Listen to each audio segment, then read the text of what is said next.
Всем привет! С вами Денис Годлевский, и здесь команда ITPC в Восточной Европе и Центральной Азии. Мы с нашей специальной корреспонденткой Дашей, которая находится за кадром, находимся сейчас на Всемирной конференции по вопросам здоровья легких и легочных болезней, которая проходит в Париже. В течение следующих нескольких недель мы будем выпускать видеорепортажи, которые мы сняли на этой конференции. Вы увидите их уже, когда она закончится. Это видеорепортажи с ведущими активистами в области туберкулеза со всего мира. Мы обсудим с ними такие важные вопросы, как происходящие сейчас клинические исследования, какие препараты и подходы являются наиболее современными, какие диагностические подходы сейчас считаются наиболее продвинутыми и какие проблемы с доступом к лечению, диагностике у нас существуют во всем мире, как они видят наш регион, борьбу с туберкулезом в нем, и другие важные вопросы. Я очень надеюсь, что вам будет интересно. Оставайтесь с нами, и мы начинаем. Hi everybody, we are here again from the World Conference on Lung Health, and I am very pleased to have a very special guest, Dr. Lucica Ditiu, who is the Executive Director of the Stop TB Partnership. Lucica, thank you so much for your time. I know it has been extremely busy for you. Yeah, today was a bit hectic because I was in Geneva, there was the Global Fund retreat, then I took the train, I came, but I'm so happy for being here, and I'm so happy for doing this because I think it's extremely important that we communicate. So thank you. And you are the one who is always speaking about communities, speaking with communities, working with communities. Why has it been so much of the priority to you from the very beginning? Well, because there are two things. First is that I come from a background of a family with some vulnerability, if I can say so, which was the poverty. And I realized that everything that basically creates a barrier for accessing health services, it's a disaster. So I am in this privileged position to be the executive director of the Stop TB Partnership. So I feel a great pressure and responsibility to do something for these for the people that are so many more times unluckier or less lucky than me. A lot of hundreds of thousands of other people could have been in my position. So it was just, whatever the situation that put me here. So I want to give something back, and I don't want to give back my target is to give back to people that need it the most. Because it's a drama to have a vulnerability or many and tuberculosis or HIV/AIDS or other of this malaria. It's very difficult. So this is what drives me. Yeah. It's been how many years since you've become a director? 12. 12 years. Yes. It's like looking back this long. What do you think of the way that we have gone? I am very proud, actually, not of myself or even the Stop TB, but I'm very proud of the TB community at large. We came a very long way, and things started moving, I would say, more since 2015, 2016. I think it was a period of 2-3 years after I took the job that were not that successful in terms of pushing forward the agenda. But for the last, I would say, 7-8 years, it's incredible what's happening. And what happened, there are 3 things that I think are amazing and we should beat on them. Political commitment increased. We have now an incredible relationship with ministers of health, us from Stop TB, WHO TB department, many of our partners. We were happy to have the NTP managers at the table when I joined. We were happy to have the deputy of the deputy minister of health. And now we have presidents. We went from ministers of health to presidents. So we have presidents at our board. We have presidents that are part of initiatives to stop TB, to end TB. We have, in September, we launched a coalition of leaders with 7 presidents that are committed to be TB champions. This was like even unheard of at least 7 years ago, 7-8 years ago. The second thing, and I leave the most important at the end. The second thing is, I think the TB community became thirsty for a lot of innovations, and there is a big push in having new tools, in having new approaches, in thinking of ways on how can we do better for TB, and things changed from that aspect. We have now a lot of tools and innovations into the diagnostic pipeline. We have a shorter treatment regimen for sensitive TB, for drug-resistant TB, for preventive treatment. And we have vaccines on the pipeline, which, as you know, that was like, we were thinking it will take thousands of years to get there. And the third, which for me is the most important, that's why I left it the last, is the communities and civil society. We managed to construct, we are not there, still a long way to go, but with little money we had, we managed to create a force of hundreds of organizations that are grassroots from the countries. Like through Challenge Facility for Civil Society, we don't fund Big North. We fund high burden countries, organizations that have challenges sometimes in operating, have challenges with the audits, have challenges with their finance ledgers and stuff, but are there for the voice and the push. So for me, the energy that comes from these many voices is incredible. We have this, which I just found out last week actually, we have this app which is called One Impact, which is for community-led monitoring.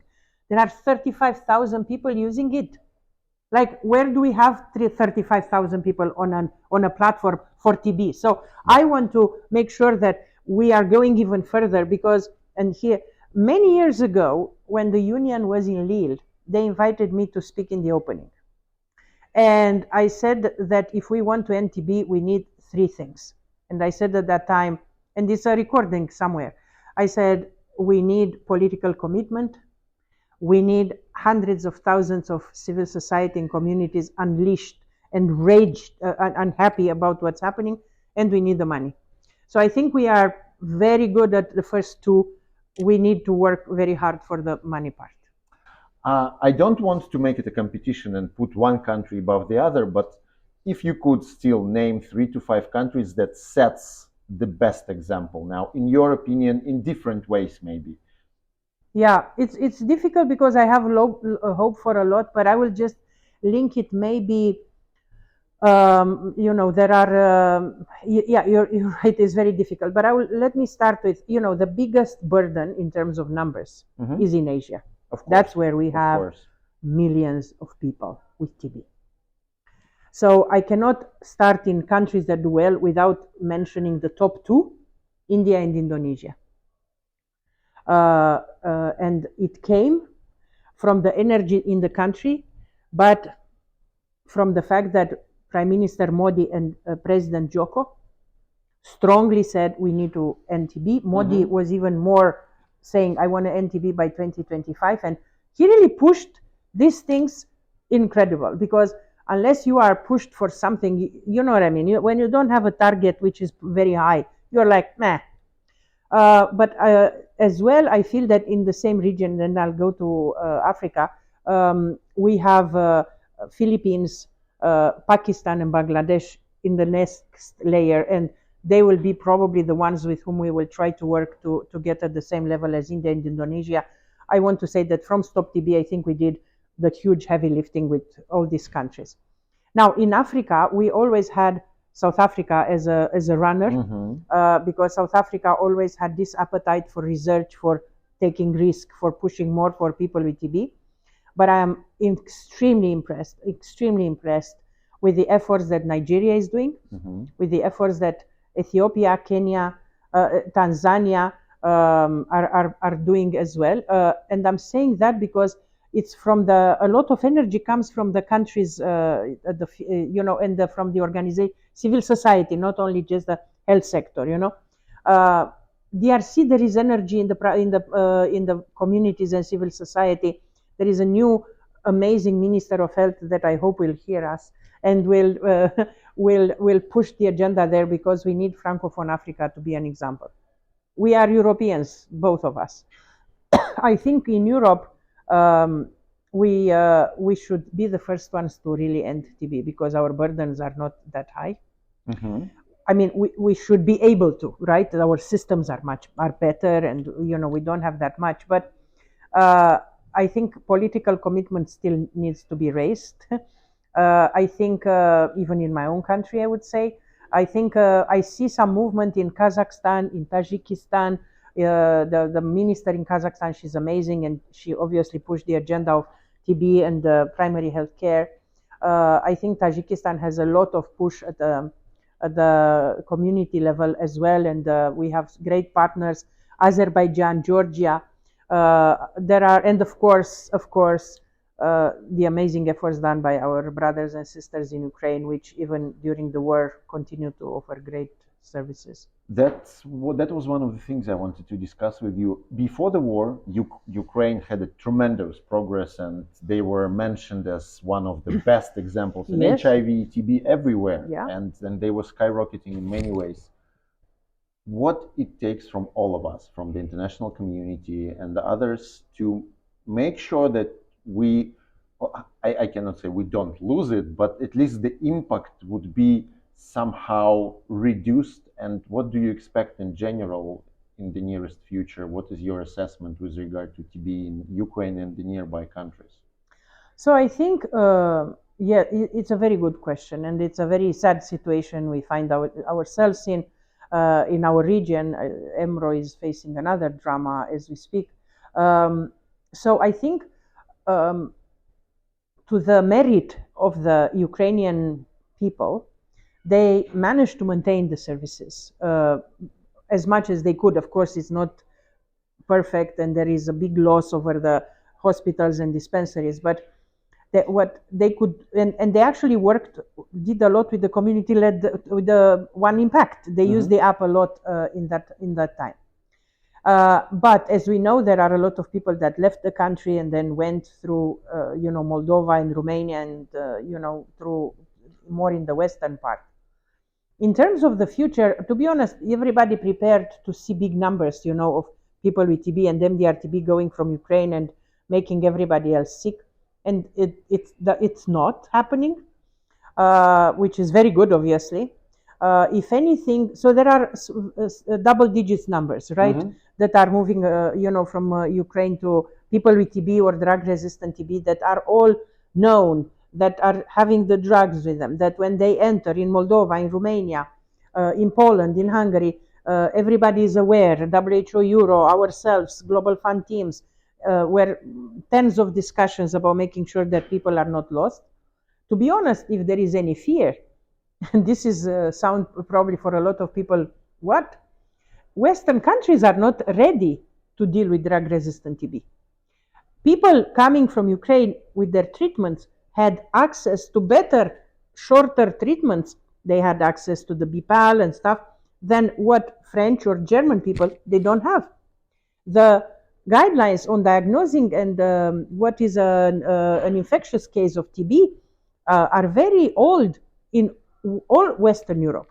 So actually the Ukrainians the situation with Ukraine actually opened the eyes of the authorities on how different guidelines, treatments, and access to diagnosis and tests throughout Europe is, and how backwards, sorry to say, a lot of EU countries are. Yeah. It was said by many speakers with whom we met that it's something that was revealed by this situation. Yes. So, Yes, I spoke with the authorities from the government in 2 or 3 of these high-income EU countries that were like, we didn't realize they still do a smear and culture in many places. We move to gene expert everywhere.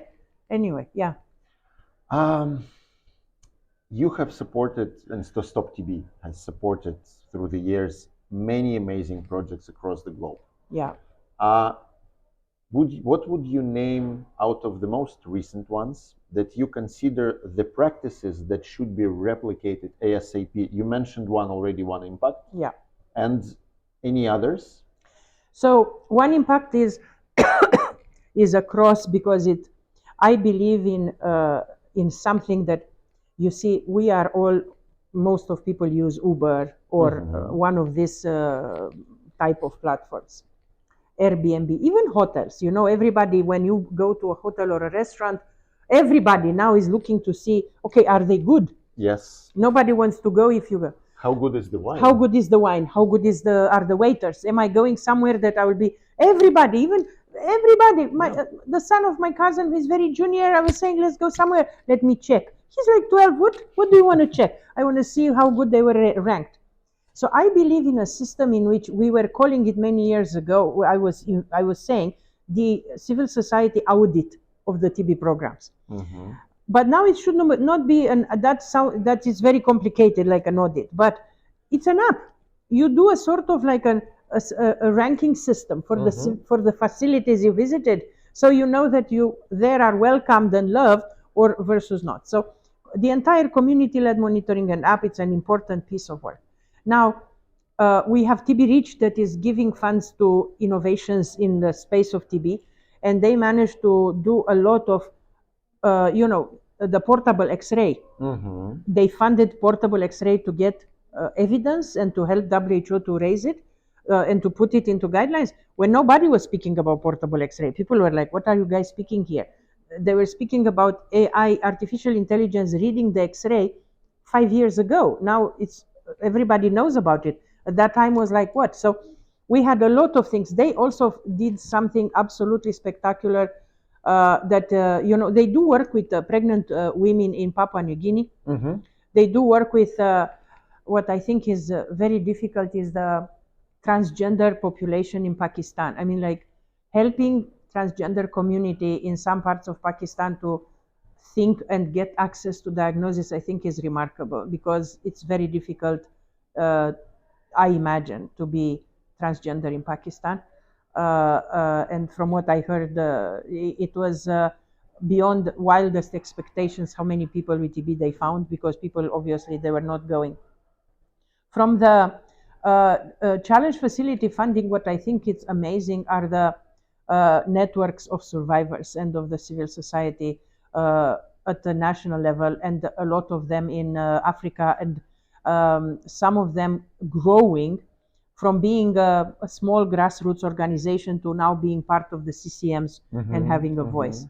So I think it's a lot to do, and as I was saying, we have not a lot of money, but that didn't discourage, and it will not discourage us at all. So we cannot skip the elephant in the room in the ITPC region, because that's where we're coming from, Russia. What do you think would be the perspectives of Russia in terms of TB, also with an impact of war, but from the other side, from the side of the country who had invaded Ukraine? And what do you think of the TB in general in Russia?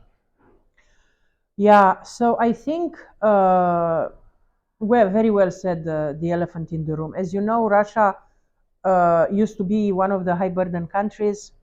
I think then right before COVID, they managed to reduce the incidence and the mortality, and are out of the high burden countries. To be honest, so I don't know too much what's happening in Russia, but I think there are two, because I have friends, but to be honest, all of them left Russia, so I don't know what's happening in reality there. But I think there are two things in this kind of moments. I imagine that I would say that the TB numbers, their system is good. Okay, let's admit it, and we knew that before. That's why they managed to do the numbers lower. But I think that maybe in some parts, because of the war, because of the, I don't know how the nutrition goes, I don't know how the access to health services goes for everybody and so on. I would say that the numbers for TB will grow. That is my assessment. And all along, I don't know how good, if there's any system is disturbed in some parts, because we always, it's not just Russia, but in general, we have a tendency of looking at the capitals, and we say, oh, it's good.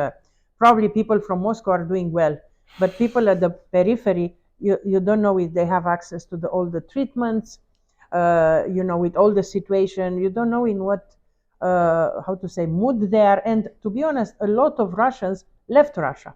Yeah. Maybe there were people with TB there. Did they think in those rush to move out, to take their drugs, to announce? Maybe they were not in the position to announce because they didn't want to be known as leaving. So there are many aspects very difficult there, but I think like with every conflict, the simple people, and especially the simple people with TB, which are usually with so many other, as I said, vulnerabilities, those suffer the most. So I don't think it's good to have TB or drug-resistant TB in Russia these days. To conclude, what would be your message to the communities in Eastern Europe and Central Asia countries? Okay, two things, two parts. First part is in our part of the world, because as you know, I am Romanian. People don't really appreciate communities, civil society, people affected by diseases in general. And it's not people in general, but that's how it doesn't come from the fact that I hate you. It comes from the fact that unfortunately, even our education system, doctors, nurses, not much time was devoted in telling people you really need to listen and you really need to tailor what you do to the one you serve, which is the person with TB, irrespective how she or he or they look and where they come from, you know.